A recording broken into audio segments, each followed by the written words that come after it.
Imagine someone talking to you, but they're not really talking to you. Their voice goes straight into your head and only you can hear it.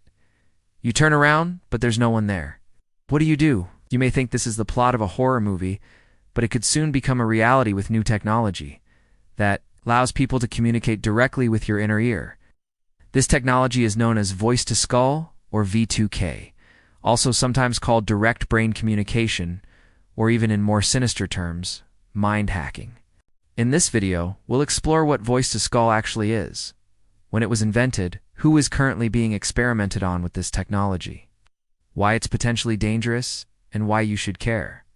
Before we start, make sure you hit that subscribe button for updates on all our future videos. Thanks. So what exactly is voice-to-skull?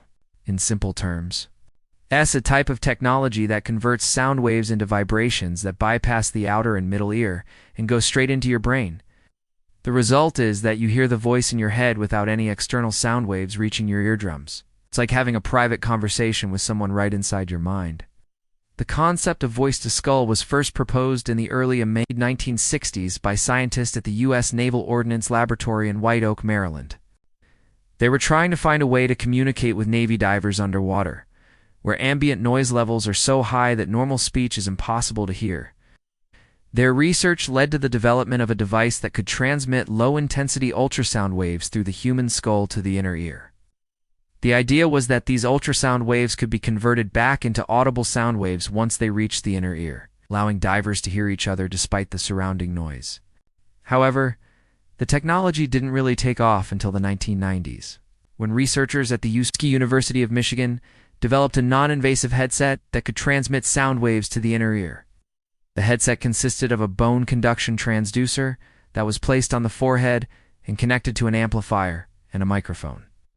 This device was able to transmit speech clearly enough for people to have conversations in noisy environments like construction sites, but it wasn't until the 2000s that voice-to-skull technology really started to develop into something more sophisticated. Researchers at the University of California, San Francisco, developed a surgical implant that could transmit sound signals directly to the auditory cortex, the part of the brain that processes sound. This technology has the potential to restore hearing in people who are deaf or hard of hearing, and clinical trials are currently underway to test its safety and effectiveness. Currently, voice-to-skull technology is being experimented on with a number of different devices, both invasive and non-invasive. One example is the surgical implant developed by the University of California, San Francisco, which transmits sound signals directly to the auditory cortex via electrodes implanted in the brain. Another example is the non-invasive headset developed by a company called Conexon, which uses focused ultrasound to stimulate the auditory system in a way that allows people to hear sounds inside their heads. There's also the Neuroski device, which is a non-invasive headset that reads brain activity related to speech and then translates that activity into audible speech.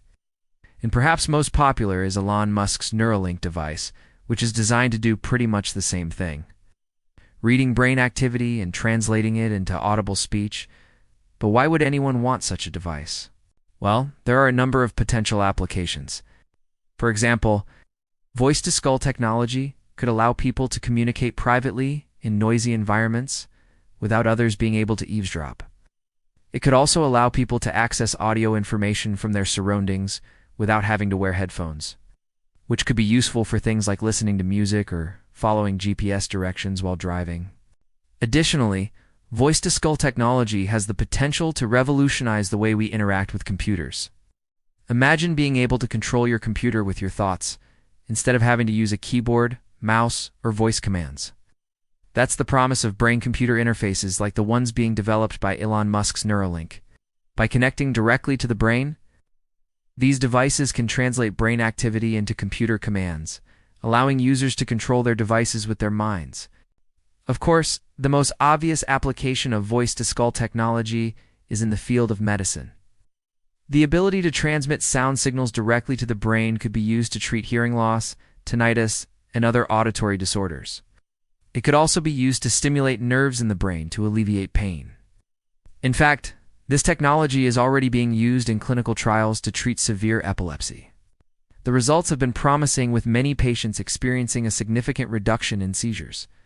Okay, so that's the basics of voice-to-skull technology. Now, let's move on to the dangers of this technology.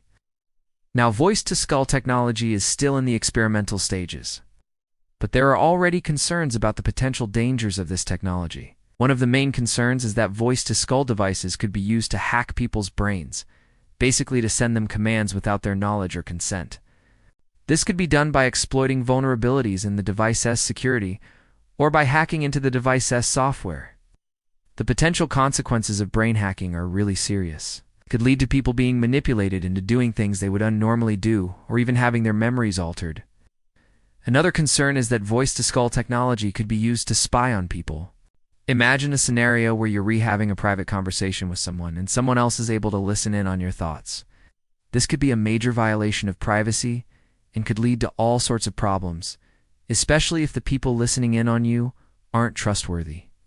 It's not too far-fetched to imagine a world where employers use voice-to-skull technology to monitor their employees' thoughts, or where governments use it to spy on their citizens. Also, there are concerns about the long-term effects of voice-to-skull technology on the brain. We simply don't know what it might do to the brain over time. This is especially true for invasive voice-to-skull technologies like the one being developed by Neuralink, which involves implanting electrodes directly into the brain. There is always the risk that something could go wrong during the procedure, or that the device could malfunction and cause damage to the brain.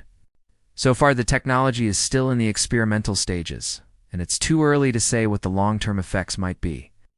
But that's one of the reasons why it's so important to proceed with caution and to do more research before this technology becomes widely available.